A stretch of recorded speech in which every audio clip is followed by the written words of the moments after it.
i högerbanan. Björn Bodensson som ju är en kille som har varit med länge och faktiskt har 2 bilar att välja med. Och åker med en ståndbil, den bruna Chevellen i högerbanan.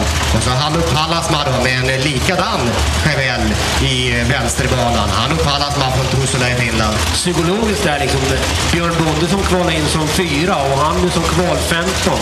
Kanske är det lite psykologiskt företag, men de här grabbarna i Stock Superstock så känner varandra så pass bra så minimala.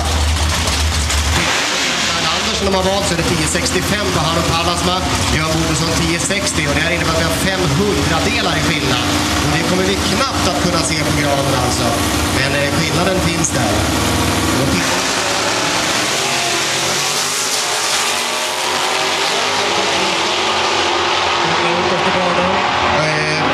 Tämligen dåliga reaktionsidor på bägge två för att vara i Stock Superstock. Men vinnarindikeringen kommer på Björn Bondessons sida i högerbanan.